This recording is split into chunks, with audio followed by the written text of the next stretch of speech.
Welcome to Beyond the Huddle, a Central Arkansas FCA podcast where faith meets competition. Join host Josh Adair and Zach Rose as they dive into real stories from athletes, coaches, and leaders making an eternal impact through sports. Each episode brings powerful conversations on faith, leadership, and living boldly for Christ in every field of play and walk of life. This is Beyond the Huddle. Well, welcome to Beyond the Huddle, the Central Arkansas FCA podcast where faith meets competition. I'm your host, Zach Rose. Josh Adair, he's on vacation this week, so he's enjoying some time with family, so he's not here, unfortunately. It's so sad whenever Josh isn't here. But we do have a much greater guest in here than Josh. Don't tell him I said that, but Mr. Ryan Lageness is in here, and super excited. He's on staff in Conway, serving with the UCA men's football team, and we're super excited having him in here. I'm really stoked to just kind of get to dive into all that you do with the football team and kind of your upbringing, how you developed as an athlete, and then stepping into this role full time. So we're not going to waste any time. We're just going to jump into it. So Ryan, introduce yourself, tell us a little bit about yourself, and we'll kind of run from there. Yeah, you gave my name. Most people don't call me that. Most people call me Laj. That's kind of always been. So for me, kind of background, like I ended up in Arkansas kind of my 8th, 9th grade year. I grew up in Miami originally, and didn't grow up knowing Jesus, not following him. I like to term it as I grew up heathen, and really grew up that way until my senior year of high school. And it was I think it was a game of football that kind of God used to transform my life. It was something that I wasn't great at, but I was decent at, decent enough to, I walked on at UCA. I had a couple other smaller D2. So this was back in the day when UCA was still D2. And so I had a couple other D2 conversations or offers that weren't as appealing to me. And so when I walked to UCA, when I walked on UCA's campus, it was like I didn't know how to term it at the time because I wasn't following Jesus, but it felt like home. It felt like in looking back now, it's because it's where God had me. Yeah. And so I didn't come to Christ until really as I was walking out of high school, And for me, it was the end of April of my senior year. And so what happened and kind of the journey in that, it was kind of I had tried everything else in my life. I come from a divorced family. I come from a lineage of alcoholics and people committed to committing adultery, to struggling with narcotics. And so growing up, I never knew what I wanted to be. I just mostly knew what I didn't want to be. And I have a lot of love for my family, but it's not what I wanted to do. It's not what I wanted to have. And so, but what was happening was I found myself becoming what I didn't want to be. And so I tried to find affirmation and purpose and even in stuff that I think is a good thing. I think football is not a bad thing, but eventually it would get to where it was all I really cared about. And so I had a handful of people investing in me, calling me to go to church, some teammates, and then a couple of the coaches. I graduated from Jacksonville High School before they were the Titans, when they were still the Red Devils. And there was one guy specifically that they invited. When I started going to church, I was watching, and this guy, his name was Al Morris. He's since passed, and he literally transformed my life because he not only walked out what he was talking about. He led our Sunday school class that I ended up going to, and he essentially hired me just so he can spend some time with me.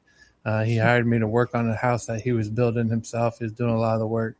And so he took his own resources and time and effort and invested it into me, to the point where like looking back, he didn't have to, but he was just being obedient to the Lord in that. And so, transformed my life.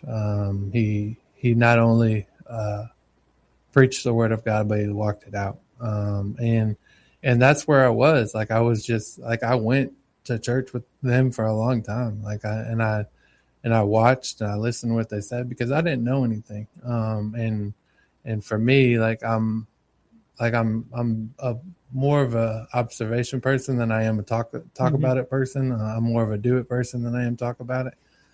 And so that's what happened. And my senior year, I gave my life to Christ. And then I went to UCA, and then I got plugged into a ministry there that was very influential in my life.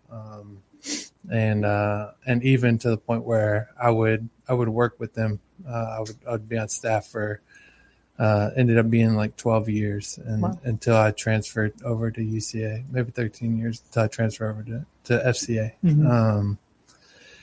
And the transfer to FCA was, I had been the chaplain for the football team. This would be I'm going into my 15th year of that role. And so it was what I always did anyways. And there was really no separation from what I did. And even in my years of working with the ministry, I was like Ryan Webb and I partnered. We worked side by side and hand in hand in a lot of different things. And so it really just came down to it was a better fit for what I feel like God had called me to do. And so that was a little bit my story into FCA. Before I got into ministry, and even football, I didn't finish my career at UCA playing football. And we'll get to kind of a little bit of the full circle of this, I think, by the end of this conversation. I went on a summer trip overseas, and I was there. It was in Morocco, and I was in the Atlas Mountains. We went on a trek into different villages. And I just really clearly felt like the Lord calling me of when you're going to make me the Lord of your life and not the game of football. And so when I got back to Conway, I did the hardest thing that it's still probably in the top 3 hardest things I've ever done. And I went back and I went and told my offensive line coach I was done playing. And it didn't make sense, and he was not happy about it. Actually, we'll see. He's now the tight ends coach at Florida State. So when we make the trip down this year with UCA, we'll get to see each other and talk about it for sure. But it was. But he understood because he was a believer. He didn't agree with it, but he understood. And so now it's kind of full circle to where I didn't have anybody like me around that was kind of trying to guide me through the game of football and the life of football and my journey in faith. I had people that were kind of along the faith journey, but they weren't necessarily promoting the football side of it. And so for me, it's now I'm walking side by side with men in their journey of faith, but also in how can they be successful in this game of football, and trying to marry the two, because I tell the guys all the time, football athletics is just a platform. And anything that we do, whether it's vocation, career, whatever, it's all just a platform to be able to fulfill what God's called us to do. And that's to know him and to make him known. And so that's a bit of kind of what got me into FCA. And So you transition. What was the difference like from, I'm going to go way back here, from Miami to Arkansas? Was that like a big culture shift for you when you moved here? And what age did you move to Arkansas then? It was, so there was a lot of culture shifts in there. so it's like, do I tell this part or not tell this part? I don't know. So I went from the thing was I actually went from Miami to Belize, Central America. Okay. My mom's fourth husband was from Belize, and we ended up going there because he was trying to clean up his past. Mm-hmm. And so me and my little sister and my mom moved to Belize. And when we got there, we were there for 10 months. And in that 10-month journey, it was realizing this guy wasn't who he said he was. And there were a lot of times that there were some disagreements, which at that time I was 13 and I was a bit of a knucklehead. But also, like I said, there was a history of substances that were a struggle in my family. And so always compounded stuff and led to stuff. And so we actually ended up leaving in the middle of the night one night, and we ended up back in Florida, which my grandmother's gone on now. But she was the backbone of our family. Like she was always there to bail everybody out of trouble. And so she bailed my mom out of trouble, and we ended up moving to Sarasota, Florida. So that's just south of Tampa. And then soon after that guy got into a fight with his brother and ended up killing his brother with a machete. And so it was kind of like you look back and you're like, man, thank you, Lord, because of what could have been. Yeah. And so then I ended up, what got me to Arkansas, in full transparency, was I got arrested a couple times. And my dad was in the Air Force. And so that's what got me to Jacksonville. He was actually stationed here in Arkansas.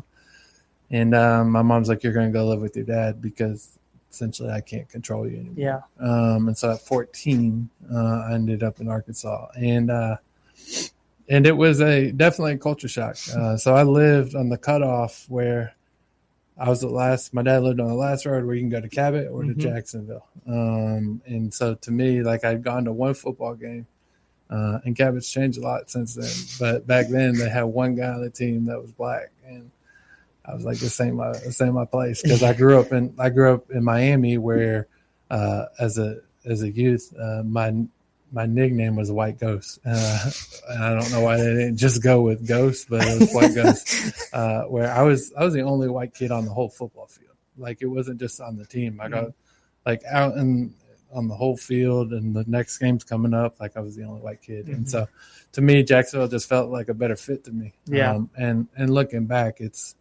because it's kind of where God had his journey for me. And so a bit of a culture shock.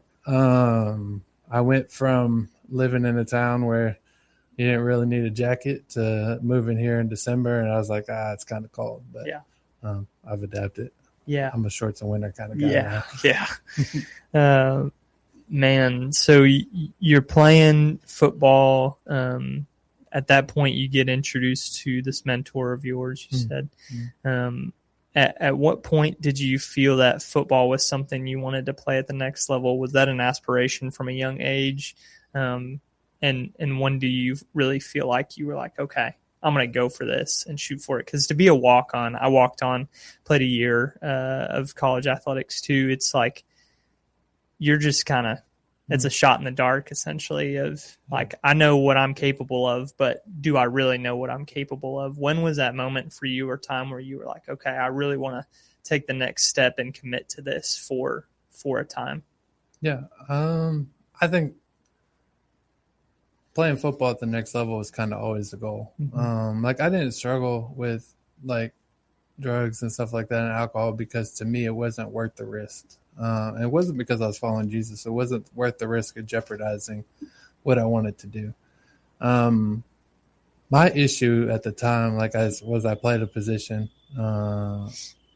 in kind of honestly kind of pigeonholed in a position because I was good at it. But I was undersized. And so to me, like, really what, like, looking if I would have been able to have my way, I would have played tight end versus I played guard. And two very different positions. Two very different positions. But I was in high school, I was 225. And so I wasn't very big as an O-lineman. And so that's a little bit of like the walk-on route journey is like I wasn't big enough to play at the time.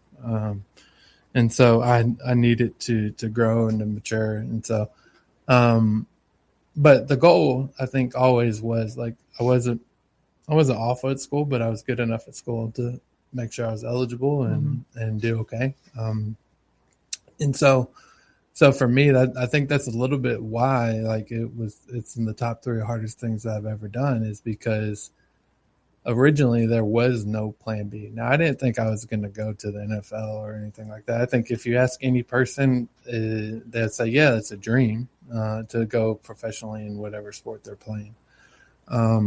But also like I'm not a dreamer. Like I'm a realistic. Like I have hope, but I'm not trying to reach far-fetched goals. And so I think that aspect of it was, yeah, college was always something that I wanted to do. And I think if you're not trying to make it to the next level, then you shouldn't try to play college. And so there was hope, but like it wasn't the main goal. To me, it was the next step. And so I was just doing the next thing in front of me. Yeah. So you step on campus at UCA, you're playing football. You have this experience where you really feel like the Lord is speaking to you. What was the process in between that looking like for you of you quit football and you're transitioning into, okay, Lord, you told me that I need to refocus on you or focus on you to begin with. What did that look like for you? What was that process in the in-between time? That was a fun time.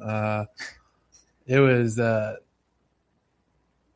I quit, and then honestly, it was kind of like I went to school to play football. So then there was a season of my life where I was like, I have no idea what I want to do, and so I actually dropped out of school for a bit, mostly because I didn't want to waste my time pursuing something that I wasn't going to use, and looking back, that's kind of silly because I don't really use my degree. And so there was a season of like, okay, what do I want to do?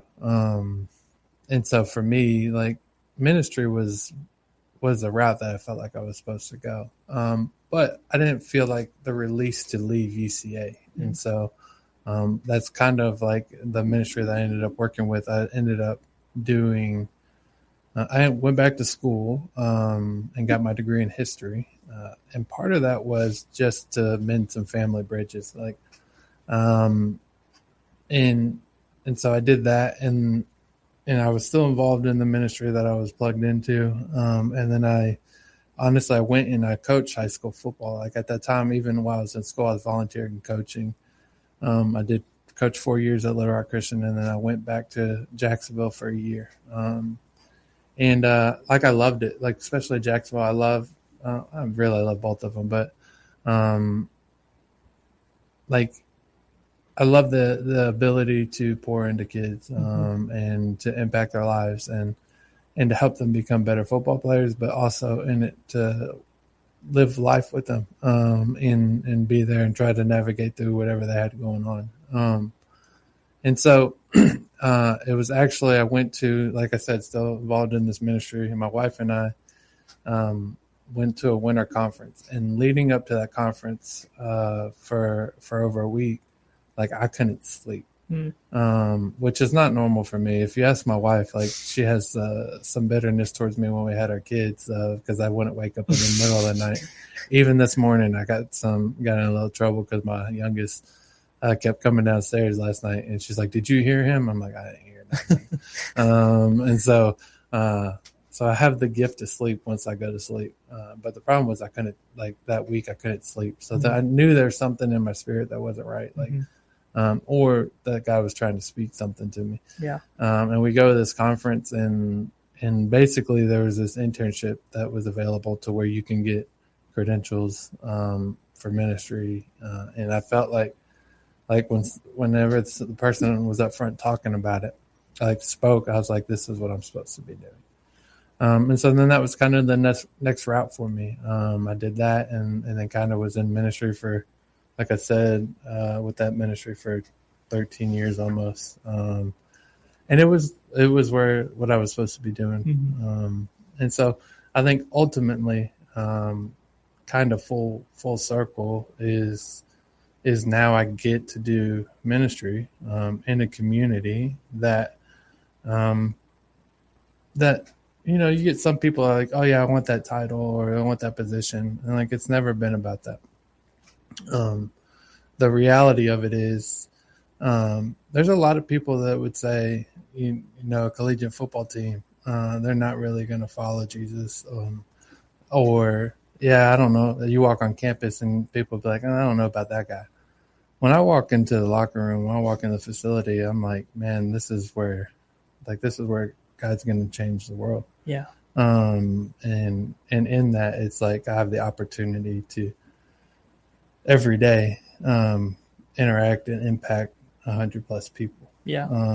And so it's church. It's like I have a small congregation that I get to live life with every day, and it's pretty awesome. Yeah. So you said 15 years you've been doing this, or 13? Yeah, this will be 15 years Okay. as chaplain of the football team. So 15 years doing this.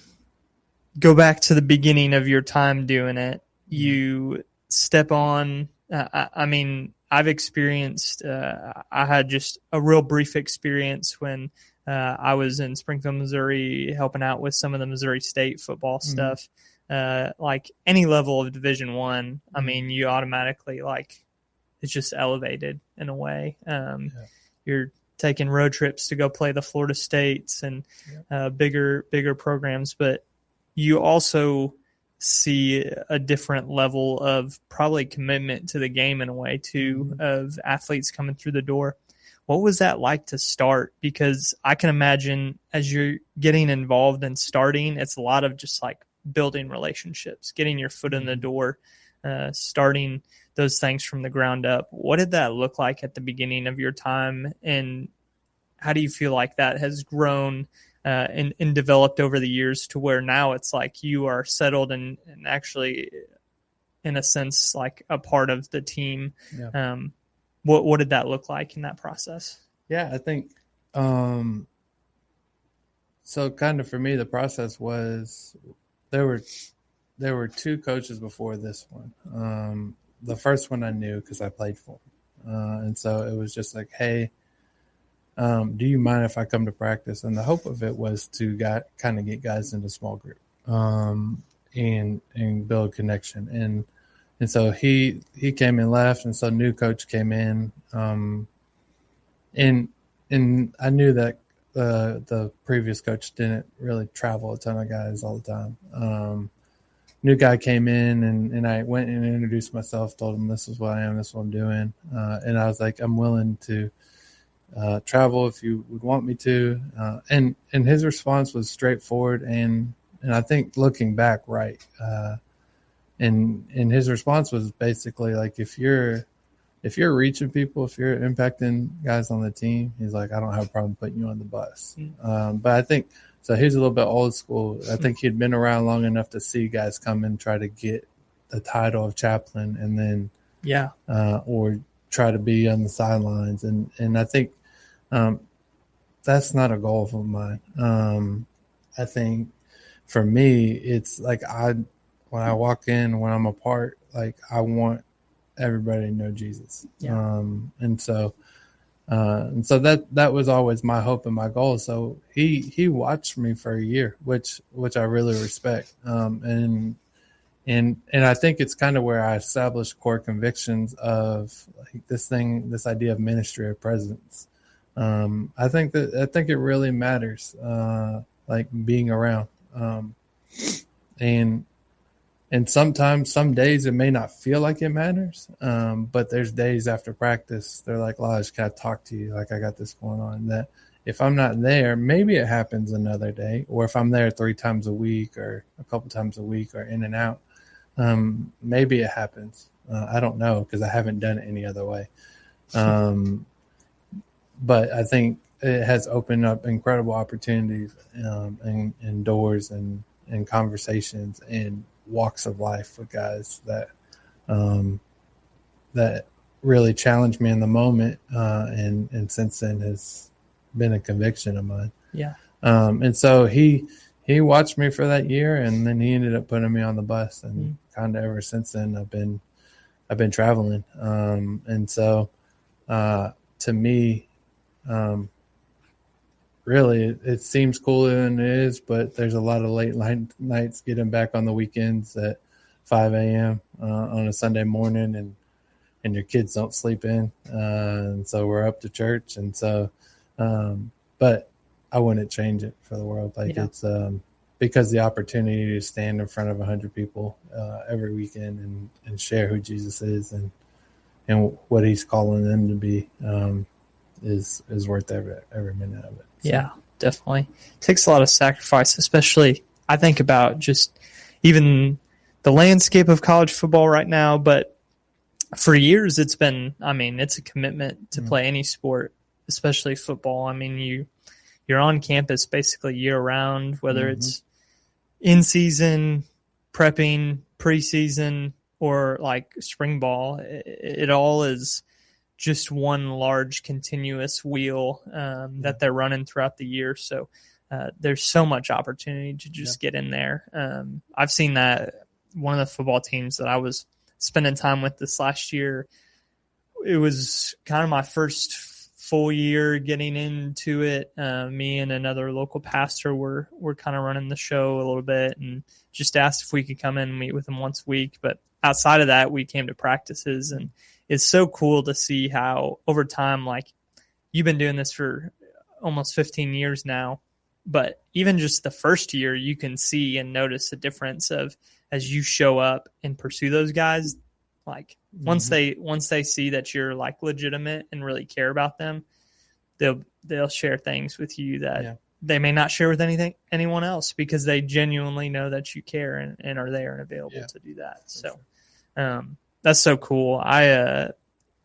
That's like in some ways a dream for me. Like I would love to be doing something similar to that, to just like get to invest in a group of guys year in and year out. And obviously, again, you probably see a lot of transition anymore with transfers and the portal and everything, but I'm sure there's definitely an appeal for some of them to continue to stay on board, to continue to grind it out, and just be a part of the culture that you're helping build there. So you talk about this trip that you got to go on as a player, and just experience that through your own lens and perspective.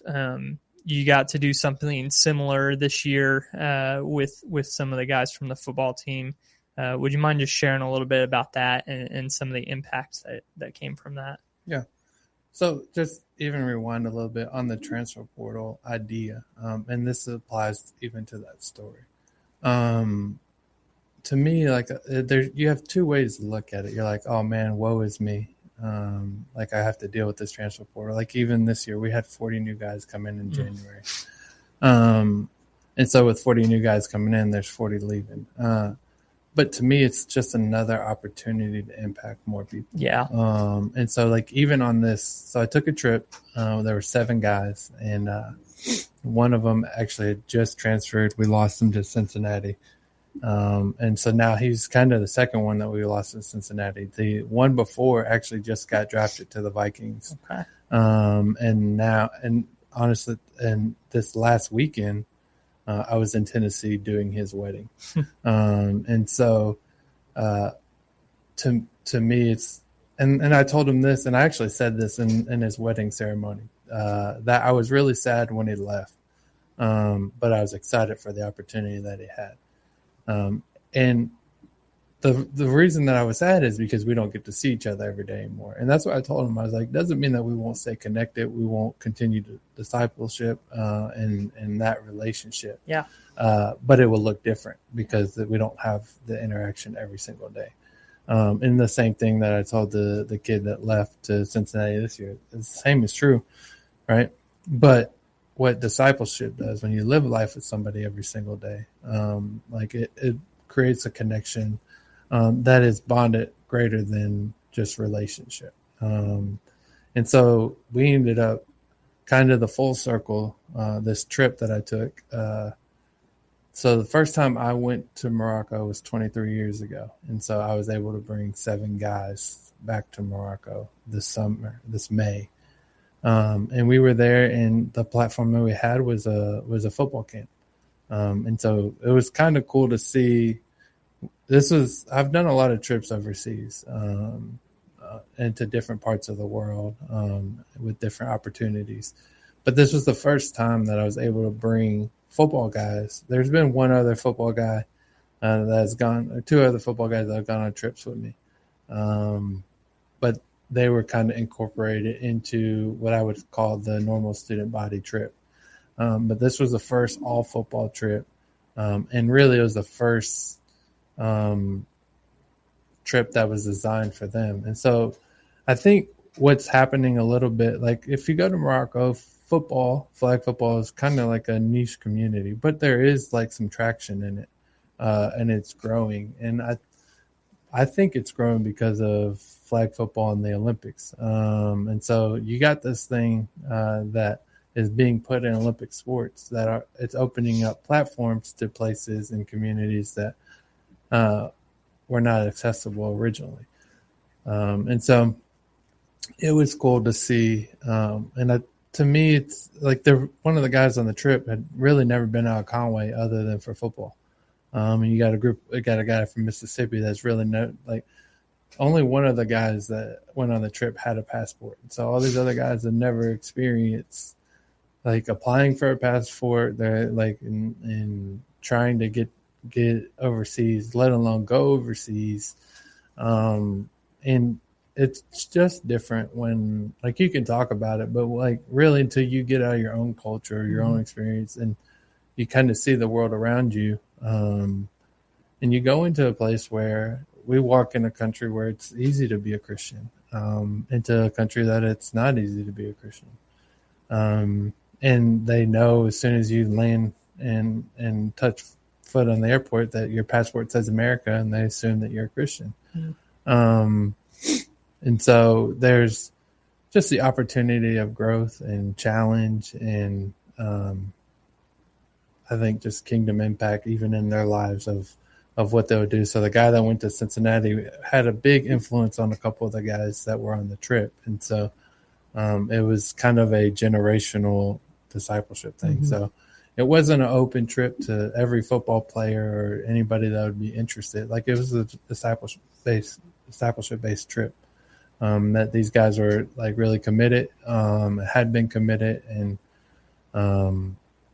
trying to follow after Jesus, and so it was such a beautiful full circle opportunity for me because that first trip was the first trip that I ever went on, and so then 23 years later, I'm able to do the first only football trip, and bring them to experience what I experienced, and it was incredible. Like some of the things that they were able to do, relationships that were made, and in the world today, unlike when I went for the first time, relationship can continue on because of the digital world we live in. And so, social media can be very dangerous, and I wrestle through it a little bit because I got an 11-year-old, and so like. But also it can be an incredible gift if we champion it the right way. And so just seeing how they're still connected to guys and still in relationship and still having conversation with guys that they met over there. And it's been pretty cool. Yeah, that's so cool. I think just the intimacy of a trip like that, you think about not even the whole team, but just a select group of guys who have really been devoted to it. For them to be able to experience that together has to be so cool, especially for you having experienced that before, your own personal perspective in that as a player, then getting to see other players get to experience that. How cool, and how cool of the Lord to just work that out for you to be able to do that. As you were talking, I was the thought kind of sparked in my head of players leading other players. How have you seen that be a part of your time as team chaplain? Like, I see that all the time. When players lead, they're the most effective leaders on the team. Even when coaches lead, they're some of the most effective leaders on the team. How do you pursue ministry in the context you're in terms of trying to engage players to lead players, coaches to lead coaches in their faith? What does that look like for you? How have you seen that over your time with the UCA football team? What's your strategy in some of that? Strategy is discipleship. Yeah. Like there's no pretty clear-cut answer. Like it's, you live life with guys, and I'm a firm believer of exactly what you're saying. I think pure leadership is the best leadership. Yeah. I think if you want to have a successful athletics team, is to find leaders within that group and allow them to lead. And so if not, you can have a strong coach, and he can say and do whatever, but ultimately it's up to kind of the core nucleus. And so on teams, you can decide what that is as the head coach because you're running the program. But when you're talking about kind of my role and my responsibility is along the spiritual side of it, is like there's a lot of stuff. And I tell guys this kind of a select group of like leaders of like, I can go and get somebody to come to small group of some sort, or we call it D group, discipleship group. We can get them to come to D group, and I can convince them of that. But ultimately, what is going to allow them to really get connected is you. Like, if you bring them, if you challenge them, if you walk alongside them, to be able to come. Because look, we don't in Conway, we don't, like you say, we don't have a service. Well, basically, we have multiple teams that have small groups on them, and so like, and before like I came on staff with FCA, like we tried to do a service, and this was before like FCA was, before Webb was even there. And honestly, I had more guys come to small group than I had come to campus wide service, and so the reality of it is there's a lot of good churches within Conway, and so I'm not trying to build a church. I'm trying to serve the local church. And to me, it's like, and I'm trying to partner with the local church to this community. Yeah. And so ultimately it's, I live life with guys, right? And guys that, and I even told this on the recruiting trip, when their parents are there and everything, as much as you'll let me be a part of your life, I'll be a part of your life. And as much as you want to be a part of my life's wide open for you to be a part of it. Mm-hmm. And the ones that really grasp that are the ones that are on the faith journey, or at least ones that are serious about it. And as we continue to walk through that, now there's guys I try to fight my way into and push my way into their lives. But the ones that are like ready to lead are the ones that actually accept that challenge. And so ultimately what it looks like is I live life with those guys and I challenge them to go live life with other guys. And so the guy that transferred to Cincinnati was real about his faith, and he was real about other guys knowing Jesus, right? Yeah. And I think Jesus sums it up pretty simple. And the two greatest commandments is to love the Lord God with all your heart, soul, and mind, and to love your neighbor as yourself. And I think if we do that,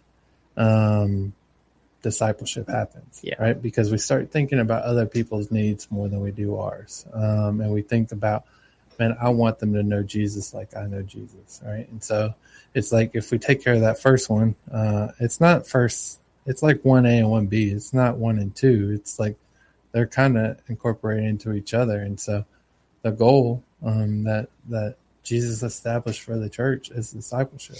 Right? He had 12 guys and he lost one of them. So then that, to me, like I just try to go recreate what I see Jesus do. I try to live my life with guys. And I called them, like Jesus called them, to be more. And how do they be more? By following after him, and then go tell other people about him. Yeah. And so I'm not, there's no formula or model other than Jesus model. And so with that, like guys that are willing, and when I mean willing, a lot of people say, yeah, I will. But the guys that really are walking it out, I just challenge them to get their eyes up and see the guys around them, see the guys in the locker room. And I think a big part of that trip this summer was a revelation of that for those guys. I went to bed because I'm old, they're young, but they stayed up to one night to like 4 a.m. and they were praying. And I felt like when the testimony that they were sharing me, what happened was like God was getting a hold of their lives. The Holy Spirit was speaking to them, challenging them, and encouraging them to walk their faith out for real. And so now we're in the process of coming home and not becoming complacent, which happens, and trying to implement that into daily walks of life, both for me and for them. Yeah. You talk about like structure, and I think sometimes we can overcomplicate things and make it to where it's like, well, I have to build this and I have to build that. Like, no. Something I learned really early on with FCA was the ministry of presence, like you're talking about. It sounds so simple, but it is so simple. Like, show up and just be relational with people, because authenticity can only come from a place that's authentic. And like, that sounds super simple, but it's true that if we show up on campuses, if you show up on campus in the locker room and are like trying to do this and do that, that's so out of the norm or the culture that's already being built, it's going to be super hard because there's going to be conflicting opinions and thoughts and that.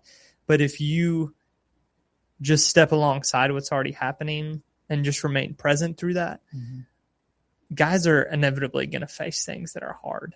That's what we talk about on this podcast all the time. Pain is the equalizer for everyone. Everyone experiences some kind of pain. For some people, it's different than others. Like your testimony and story, I'm sure you've shared that many a times with guys who have faced similar things, who haven't faced similar things, just to share like, man, like this is what I've been through. This is what God's done in my life. This is what he can do in your life too.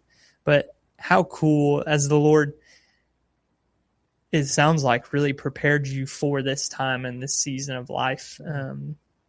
How cool is it just to kind of see that come full circle to what you're doing now? Because I have no doubt that's how the Lord moves and operates. As you didn't even know that this would be what you're doing in the future. Like thinking probably, I have no idea, but I could tell you it's probably not going to be that. Like if you had it listed out in front of you, but that's just the way the Lord operates. As we kind of close out our time, we got about 10 minutes or so. Is there, this is just on the fun side of things, because I love talking college football. This is my personal opinion, but college football is like the mecca of sports, in my opinion. Now, we were just talking about the World Cup before we got started, and the World Cup is great. Like the World Cup is like the mecca of the world, but college football feels like, to me, like the mecca of sports in the United States. Is there a time or experience? Because like you really got to love football to do what you're doing too, and just enjoy the game. Was there a time or a trip or a place you've been able to go to that you look back and was like, man, that's really cool that we got to travel there, or we got to experience this? We talked a little about that at FCA camp, but is there anything that comes to mind? I mean, you said you're going to Florida State coming up, but has there been a stadium? Has there been a crowd, a game where you're like, man, this was really, really cool? So probably the coolest college stadium like experience that I've been to, honestly, is not a massive Division I school. It would be North Dakota State and the Fargo Dome. That place gets the rocking. We went and played Ole Miss a couple years ago, and it was raining, so I don't think it was as loud or as hopping as it could have been. That was a game that Lane Kiffin decided Jackson Dart was going to be his quarterback, and let them keep on slinging in the second half. And so that was a miserable game to be a part of. Other than that, Kansas State was pretty cool because Snyder was still coaching. And so just being on the field with the legend like that in the college world was pretty cool. Florida State will be cool, mostly because like I know coaches on the other side. Like I was at UCA when Norvell was there, and then growing up a Miami guy, it's easy to go in as an opponent and want to beat them. Sure. So that was cool. I think the probably coolest football experience I've had actually was going to a couple years ago. We were able to go. A guy that I discipled came through UCA. Was actually playing with the Packers, and he got his tickets. And so we're at Lambeau in December on a Monday night, which was freezing cold, but we're on the 40-yard line front row, like right behind the defense. And so that was cool just to see. It's cool to see where, guys' hopes and dreams they come true. And then they in turn love you enough to let you be a part of it still. And so like for us, like it's when we talk about, we don't have a lot of free time in the fall because of football, but now we're trying to figure out like, where do we go spend it? Like with what guy that we've invested in and discipled, and be able to go see him play on the Sunday. And so for me, like even in it, like I've never been super connected to Sunday football, but I find myself more and more outside of like UCA being connected on Sundays. And so, but yeah, I think there's cool atmospheres that would be cool to be in. But ultimately it's not necessarily about that. The best games are the ones that you win. So, but there's been some cool experiences through the game of football, and in it, to me, the other cool part of it is now my kids get to go too at times, and so especially if it's a close enough game, like they can drive to, like they get to go experience the stadiums. They get to go to Mizzou last year and be out there pregame and stuff like that. So that part's cool. Being able to raise your kids in an atmosphere around football. Which makes it harder to keep your kids out of football. But they, like even on Wednesday nights, my son is in the struggle of like, he's transitioned to be old enough to go to youth group now at church. And so we're trying to get him to go to youth group, but then I also do D group on Wednesdays. And he's like, I'm supposed to be at D group. And it's like, no, you're not. You're actually probably supposed to go to youth group. But like, there's this thing inside of him of like this, like he sees the value in it. And he sees the value of being plugged in that community. And he's around the knuckleheads on the team, but then also gets the opportunity to be around the guys that are like trying to figure this thing out and follow after Jesus. And so, I think that's the cool part of like, if there's any experience or stadium or whatever, like, it's being able to include my family in the journey, and watch my 11-year-old son go up to Jordan Love and ask him for an autograph, scared out of his mind to do it. Like that part's cool. Did he get the autograph? He did. Okay. He wasn't supposed to, but he got it. He got yelled at after by the PR media lady, and I was just like, sorry. He's a kid. What do you expect? I was like, if my thought on it was like, if he's got the guts to go up to one of the faces in the NFL, then go for it, man. Go for it. And he was scared to death, but like he found the courage and the boldness to go. That's do it. Awesome, so, man. I was like, I'll take the tongue lashing from you. It's fine. Yeah, that's cool. You kind of mentioned it at the beginning, and it was one of the first things you said, but just perspective in general. Like the stadiums are cool, the atmosphere is cool, but it's not about that at the end of the day. Correct. It's about getting these guys to develop a relationship with Jesus and grow closer and closer, more intimately with him every single day. And when that's the eternal perspective and mindset, success looks a whole lot different. I was just speaking, I've gotten the opportunity, and we talked about it on a previous episode with Mr. Lance Kaufman, but to get to invest in some of the Arkansas Travelers players over the last year and a half for me. And it's been so humbling in a lot of ways, because for me growing up as a kid, I look at these professional athletes or even just high-level athletes and think to myself, wow, like that has to be so cool. Mm-hmm. Like that has to be like, that's my dream. That's what everyone says. And getting to talk with these guys, getting to like boots on the ground, really build relationships, you kind of forget just the human aspect of it, of like they were once in the same shoes that we are in some regard, because they're also a part of the human experience. Yeah. They feel they're really good at a sport. Other than that, life is not like elevated for them in any way. They face similar things. And that was something that really challenged me in my heart, because we almost elevate, even like you talk about Jordan Love, like same thing for him. Like he's been successful in the game of football, but like who knows what is going on in his life and what kind of support that he needs in his life too. So just for anyone listening, I just want to challenge you in that when you think about some of these athletes and their perspective and understanding, like they are also human. Yeah. And because the media can elevate that and do all these things, we get those things out of alignment and out of our perspective. But just felt like to share that, because I think we elevate and do things. So it's so cool what you get to do. And so glad that we had the opportunity to talk to you today. So thanks for being on, man. Appreciate you telling your story, and hopefully anyone who's listening to this will be impacted and encouraged by that. So thank you for being on, and thank you for listening. We will be back at it again next week. Thank you for joining us on this episode of Beyond the Huddle, the Central Arkansas FCA podcast where faith meets competition. See you next week.